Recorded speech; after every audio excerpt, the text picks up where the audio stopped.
Today we are building the best $2,000 gaming PC that you can put together in 2026, featuring the brand new Okinos Aqua 6 Infinity.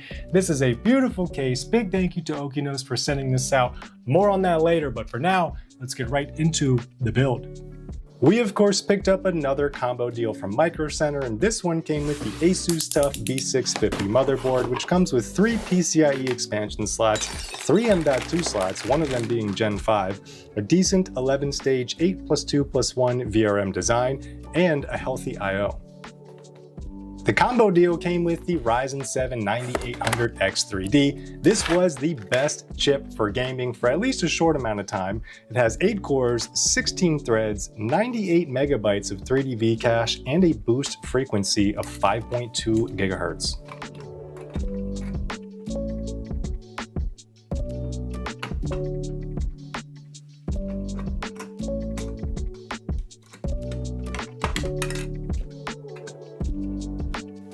I am sadly using my very last Team Group MP44Q 1TB NVMe drive, up to 7,400 megabytes per second. As I mentioned in previous videos, I bought a lot of these a while ago for around 50 bucks. This is the last one that I've got.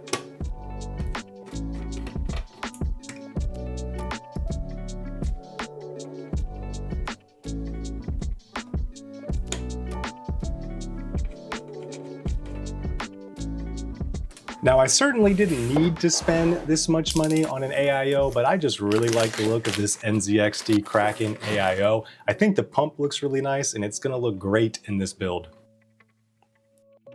Big thank you to Okinos for sending out their Aqua 6 Infinity ATX case. Not only is this case beautiful, but it was purpose-built for airflow. The PSU basement is made out of mesh, and they also increased the size of the feet that the PC stands on to promote better airflow. That way the PC can grab cool air from the bottom and circulate it throughout the rest of the build. You also get a good assortment on the front I/O. You get a reset button, an audio jack, USB-C, and 2 USB 3 ports. And you get a pretty cool power button that kind of wraps around the side of the build. And of course, they topped it all off with a nice wood grain finish to add some elegance.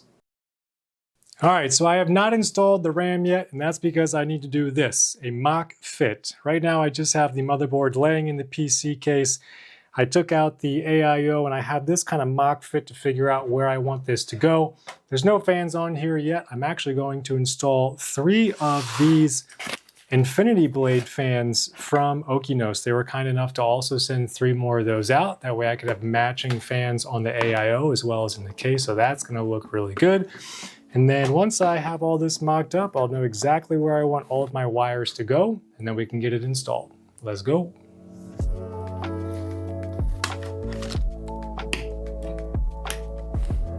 So I'm going to take apart these 2 fans here, specifically just so I can remove where this path of wire is, because right now it's through the main cutouts, which you're gonna see that wire in the front of the case.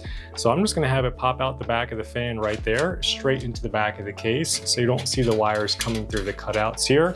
I just did some mock fitting and I found out that this will actually fit right behind the motherboard, and I can have it curl up and go right into the pump header, so this is all you see.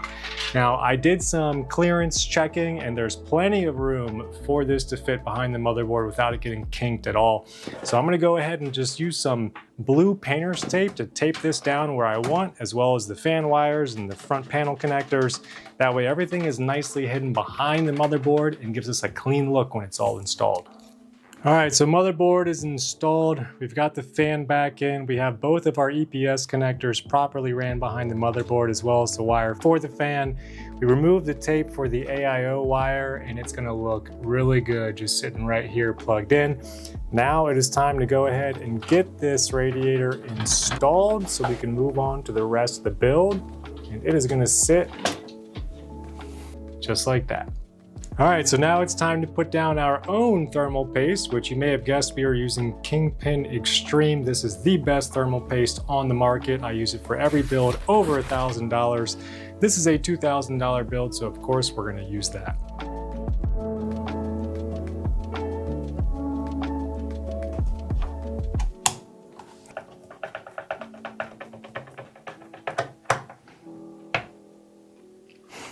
Looks like Micro Center's trying to get rid of all of their crucial RAM, as they're probably not going to be around for much longer.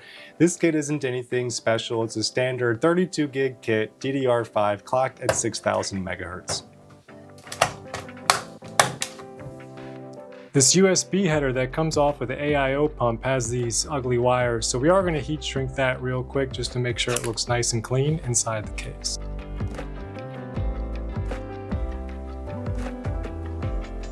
For the power supply, we are picking up the PMT850 by Dark Flash. This is a fully modular 850 watt unit. It is 80 plus gold, tier B rated, PCIe 5.1 ready and ATX 3.1 ready, all for only $91. That is a great deal because similar units like this on the market are well over $100. So if you're looking for a good deal on a high power unit, check out Dark Flash.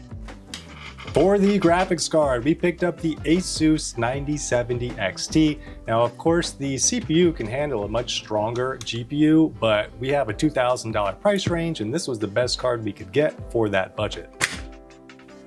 I love the look of white cable extensions in an all black build. Let me know down in the comments, do you like this little pop of white, or would you rather just have all black extensions?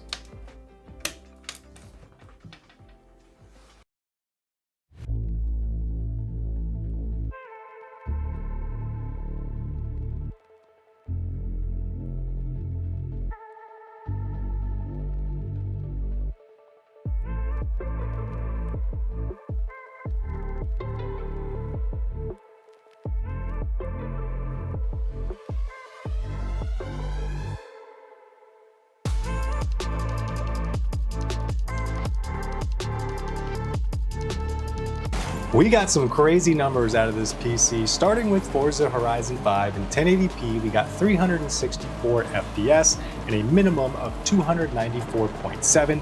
In 1440p, we got 314 FPS with a minimum of 257.2. In Cyberpunk high settings, we got 220.6 with a 1% low of 174.62. In 1440, we got 176.25 with a minimum of 142.3. In Call of Duty Black Ops 6 Pro settings in 1080p, we got 293 FPS and a minimum of 243. In 1440p, we got 241 FPS with a minimum of 192. In Fortnite, 3D resolution settings set to 100% in performance mode, 1080p, we got 677.3 FPS and a 1% low of 225.7. In 1440p, we got 680.6 with a 1% low of 226.6.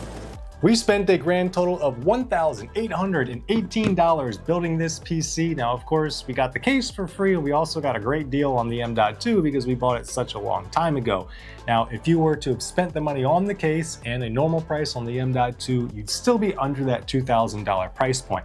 And with that being said, that brings us to the end of the video. If you made it this far, I appreciate you big time. Make sure to check out my Java page linked down below, or if you want to build this PC yourself, all of the parts are also linked in the description.